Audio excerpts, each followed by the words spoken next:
अस्सलाम वालेकुम नाज़रीन, एक नई वीडियो में खुशामदीद। आज की वीडियो में आपके साथ शेयर करने वाली हूँ बहुत ही आसान और सादा सी रेसिपी जिसका नाम है चिकन दाबू। बहुत ज़्यादा टेस्टी और झटपट बन जाने वाली रेसिपी है और बच्चों को ऐसी रेसिपीज बहुत पसंद होती हैं, तो जरूर ट्राई कीजिएगा इस आसान और सादा सी रेसिपी को और अपना एक्सपीरियंस पैसा जरूर शेयर करें। इसको बनाने के लिए सबसे पहले मैंने लिया है हड्डी वाला चिकन और इसकी मिकदार है तकरीबन 1.5 किलो के करीब। 1 किलो से आधा किलो ज़्यादा 1.5 किलो के करीब मेरे पास चिकन है और इसके अंदर मैं फोक की मदद से छोटे छोटे होल्स कर लूंगी। ये करना बहुत जरूरी है ताकि हम जब इसकी मैरिनेशन करें तो तमाम स्पाइस जो है इसके अंदर अच्छे तक जा सकें और जब हम इसको कुक करें तो ये कुक होने में भी हमें जो है वो ईजी रहे। तो इसके अंदर छोटे छोटे होल्स कर लेंगे। उसके बाद हमने करनी है मैरिनेशन, जिसके लिए मैंने लिया है तकरीबन आधा किलो के करीब दही। आधा किलो दही का इस्तेमाल करेंगे। दही मेरे पास 2 दिन पुराना था, ये थोड़ा खटास इसमें आ चुकी थी। इसके बाद मैंने लिया है 1 कप के करीब मैदा और 1 कप के करीब बेसन का इस्तेमाल करेंगे। अगर आपके पास फ्रेश दही है तो आप इसके अंदर थोड़ा सा लेमन जूस भी ऐड कर सकते हैं। 1 कप मैदा और 1 कप बेसन लेने के बाद इसके अंदर डालेंगे नमक। नमक आप अपने टेस्ट के अकॉर्डिंग डालें, मैंने 1 टीस्पून फुल भर के डाला था नमक। उसके बाद इसके अंदर मजीद जो मसाले जाएंगे वो हैं गरम मसाला पाउडर। गरम मसाला पाउडर जाएगा। गरम मसाला पाउडर जो है वो भी मैंने 1 टीस्पून डाला था। उसके बाद मैंने इसके अंदर मजीद जिस चीज़ का इस्तेमाल किया है वो है ज़ीरा पाउडर।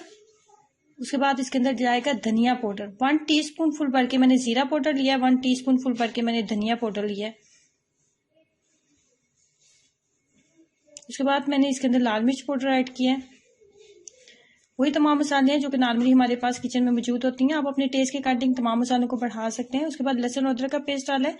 तमाम मिक्सचर को करेंगे अच्छे से मिक्सअप। इसमें अभी हमने फूड कलर नहीं डाला था, तो येलो फूड कलर भी 2 चुटकी बराबर इसके अंदर डालेंगे ताकि जब हम इसको फ्राई करें तो इसके ऊपर एक बहुत प्यारा सा येलो कलर आ जाए।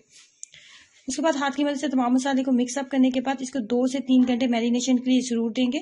उसके बाद हम इसकी जो कोटिंग करेंगे वो हम करेंगे तिल के साथ। मेरे पास जो है वो मिक्स तिल थे, ब्लैक और वाइट दोनों मिक्स थे। आप सिर्फ सफ़ेद तिल का इस्तेमाल करते हुए भी इसकी कोटिंग कर सकते हैं और इसकी सफ़ेद तिल के साथ ही कोटिंग की जाती है। उसके बाद जब कुकिंग ऑयल अच्छे से गर्म हो चुका है तो उसके बाद मैं इसके अंदर इसको डाल रही हूँ।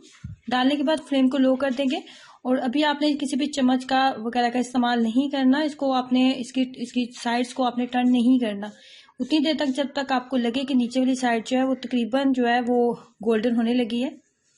अगर फौरी कर लेंगे तो इसका तमाम जितने भी हमने इसकी कोटिंग की है वो फौरी तौर पे उतर जाएगी और देखने में ये भी अच्छा नहीं लगेगा और खाने में भी बिल्कुल भी अच्छा नहीं लगेगा।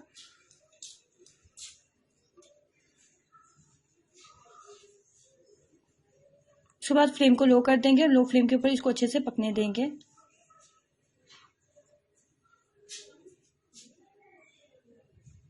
इसी से मज़ेदार चिकन दाबू की रेसिपी जो है वो हम तैयार कर सकते हैं। सो ट्राई करें और अपना एक्सपीरियंस जरूर शेयर कीजिएगा। वीडियो को लाइक करना और चैनल को सब्सक्राइब करना मत भूलें। अल्लाह हाफिज़।